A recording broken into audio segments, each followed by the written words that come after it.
Hello and welcome to another sneak peek for The Binding of Isaac Afterbirth. First up, I'd like to ask all of you who watch this video to share my channel with friends. That way I can reach more people with my videos and it will make the channel grow. Also, be sure to subscribe to stay up to date with all my daily uploads. Now, let's get down to business. Today's sneak peek contains a brand new enemy. In my previous sneak peek, we looked at the burning alternative floors for the basement and the cellar. Now, those of you who watched closely will have noticed how this image already contains two new alternative enemies, the burning gaper and the burning fatty. Now, since this sneak peek is centered around a new enemy, it may also be fun to give these two hidden ones a proper look, because to be honest, I totally missed them. So, the Binding of Isaac Rebirth contained one burning enemy, the burning hopper, the black one.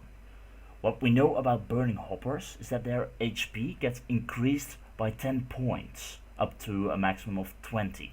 They also follow Isaac in a larger range than the normal hoppers and are much more aggressive than their normal counterparts. They also receive a double jumping distance and a much faster movement speed. So what can we expect from these two new burning enemies? Well, one thing we can say for sure, they will be more difficult than their normal counterparts. With these enemies being found in the burning alt floors, it is really starting to look as annoying and as amazing as when the spiders got introduced to Wrath of the Lamb. I still don't like those spiders, they're annoying. Now, let's get to the big bat in the room. And no, that is not entirely a pun. The newly revealed enemy is named the Fat Bat.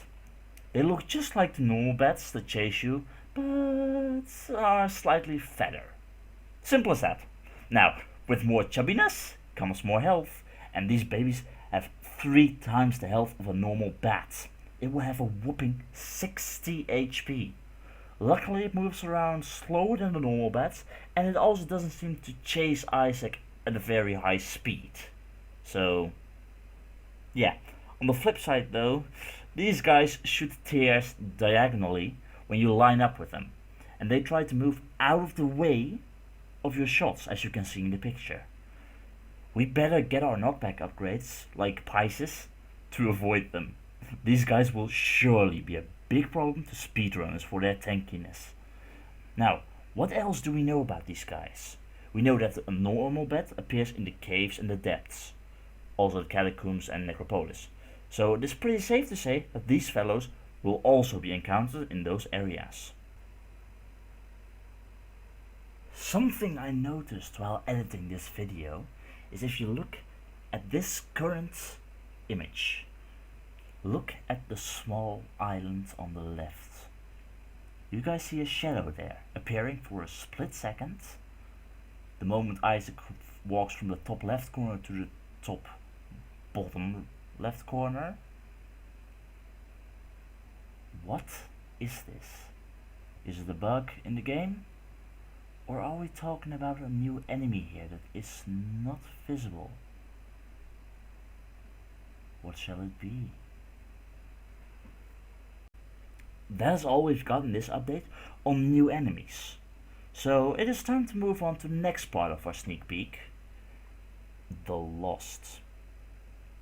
If you were asked the question, what character is the hardest to win with in the Binding of Isaac Rebirth? Big chance is your answer would be the Lost. Now, the next news might be amazing to some and a bit bittersweet for others. The Lost character is getting buffed, and the challenge itself of the Lost is, in response, getting nerfed. I won't spoil too much on how to unlock him, for if you really want to know that, there are a lot of tutorials out there that explain the process. Now, for those who know nothing about the Lost or need a small reminder, let me give you a quick recap. The Lost starts with 0 health. He has flying and he can't gain health. One single hit and you're a goner. A very difficult character to complete the game with on hard mode, especially since you have to unlock a few items over there. When Afterbirth hits the Steam store, the Lost will start with Spectral Tears and a D4. which rerolls all your current items. He will still be able to fly, he still has the 0 health value and the no extra health gaining ability, but he basically gets 2 new items. Both for free. One of which should have technically been in the original game, for the Lost is a ghost, so Spectral Tears makes a lot of sense. The D4, however, comes as a small surprise, but also as a great risk-taker challenge. Have you found bad items? Reroll them all, but have the risk of getting even worse items out of it, or even better. This will make the Lost a character that will be played more often, instead of just for the rewards and the achievements as of right now. So what do you guys think? Already interested in Afterbirth? What is your opinion on these additions and changes to the Binding of Isaac? Let me know down in the comments below, and don't forget to subscribe to stay up to date with all my daily uploads. And for now, I wish you all a very nice day, and I'll see you in the next episode. Bye bye!